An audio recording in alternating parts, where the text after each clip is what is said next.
Sometimes, the most expensive thing in the room isn't the car. It's the mistake of judging someone too quickly. Her name was Nina. She wasn't loud. She wasn't flashy. She didn't arrive with a camera crew or diamond heels. She stepped into the dealership wearing a clean white blouse, low kitten heels, and a beige scarf. Her purse was neat, but not loud. Her nails, simple and trimmed. She smiled softly, a quiet grace about her as her eyes scanned the dealership. There was something deliberate in the way she looked, not on the most expensive car or the brightest paint. She was looking for something familiar. She took a slow breath before walking up to a group of salesmen near the front. Their conversation immediately halted when they noticed her approach. "Excuse me," she said politely, her voice calm and steady, yet confident. "I'd like to take a look at the Bentley Flying Spur. I'm planning something special for my husband." The group exchanged quick glances, clearly surprised by her request. The tallest salesman, his height accentuated by his well-tailored suit, gave Nina a slow up-and-down look. A smirk formed on his face, as if he was already anticipating the end of this interaction. "Ma'am," he said, his voice oozing sarcasm, "those cars start at over $300,000. We don't let just anyone touch them." Nina blinked, her composure unshaken. "I didn't ask to touch it. I asked to see it." The other salesmen chuckled, their eyes flicking between each other. One of them whispered loudly enough for Nina to hear, "Maybe she's here to take pictures for Instagram." She held her notebook tighter. "I came with intention. Not for fun," she said, her voice soft but carrying a weight of quiet conviction. The first salesman chuckled again, almost too loudly. "Of course, ma'am. But you understand. We've had people come in pretending before." She paused, then nodded once, slowly, as if understanding the nature of their judgment. "I'll come back tomorrow," she said. "Make sure your manager is in." Without raising her voice, without anger, she turned and walked out. The faint sound of her kitten heels clicking against the showroom floor was the only sound as she retreated. The door closed softly behind Nina, but the salesman's laughter filled the air. "Did you see that?" One of them snorted. She looked like she couldn't afford a cab ride here. The tall salesman who had mocked Nina earlier waved his hand dismissively. "She was just pretending. You saw the purse. I bet it's from some discount store. She couldn't afford a Bentley if her life depended on it." They continued laughing, clearly finding humor in their own cruelty, oblivious to how wrong they were. Nina sat in her black Mercedes G-Wagon, her fingers resting lightly on the steering wheel. The engine was still warm from the drive, but the warmth in her chest had disappeared. For a moment, she just sat there, staring straight ahead. No tears, no anger, just a quiet resolve. She reached for her phone, the number already in her contacts. Her finger hovered over it, a moment's hesitation before she hit call. "Daniel," she said softly into the phone, her voice steady, but tinged with frustration. They laughed. "I tried to get the car for your anniversary." But they didn't even listen. Silence on the other end of the line.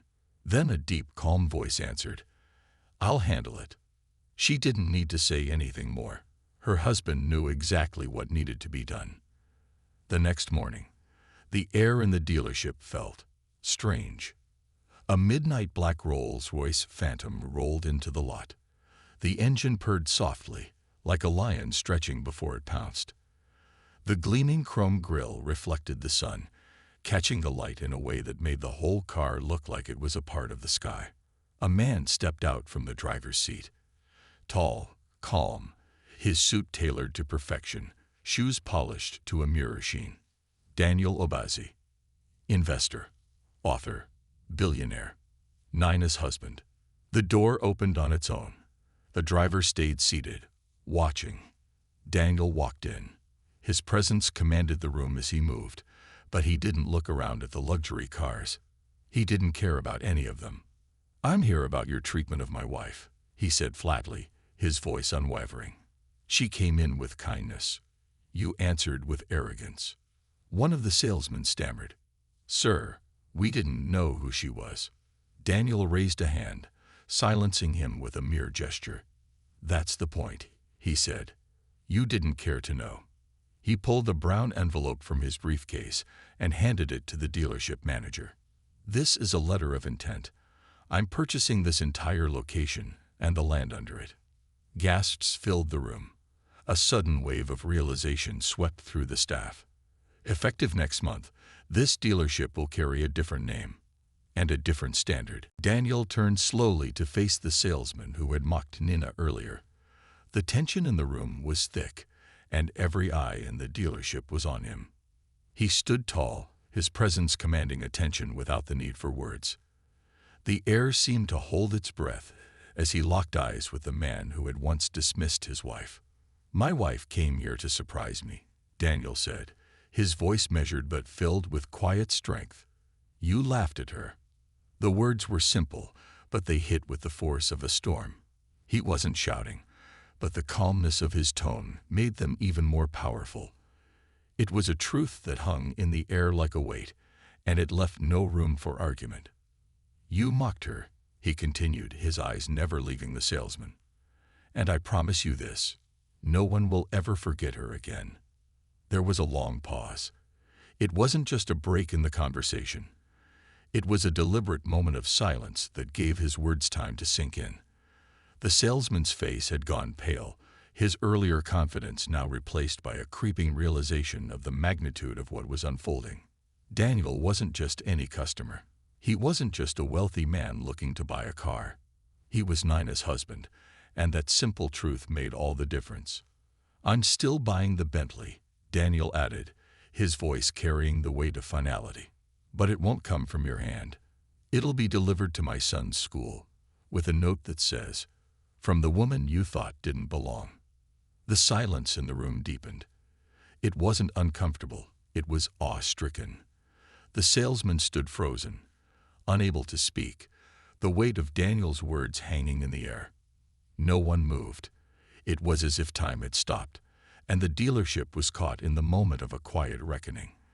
The man who had mocked Nina, the one who thought he knew who she was, now found himself face to face with the consequences of his arrogance.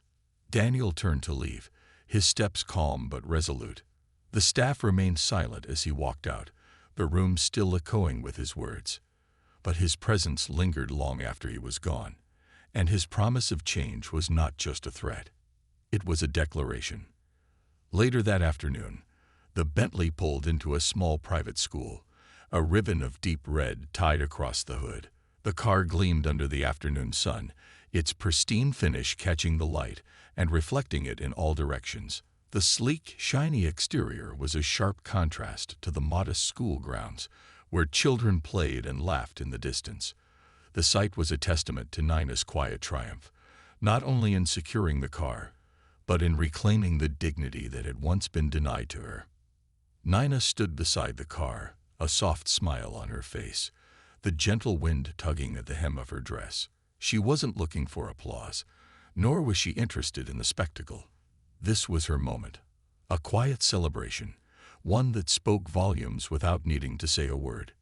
Then her son appeared, running toward her with a wide grin stretched across his face.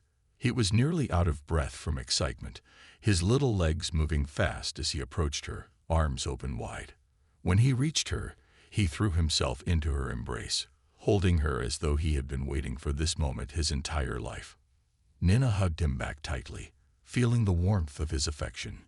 He pulled away slightly, still beaming with joy, and handed her a card he had made himself. The simple construction paper was adorned with colorful scribbles and a picture of the two of them, drawn in his best attempt at a smile. "To my hero.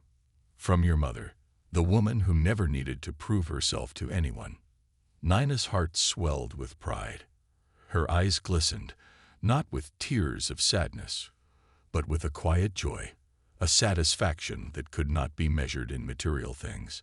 She had walked into that dealership as a woman underestimated. And now, here she was, standing tall beside her son, knowing that she had achieved something far more meaningful than any car could ever represent. This was a victory of character, a victory of self-worth. There was no applause, no flashing cameras. It wasn't about the car or the recognition. It was about the bond between a mother and her son, and the quiet triumph of a woman who had reclaimed her voice.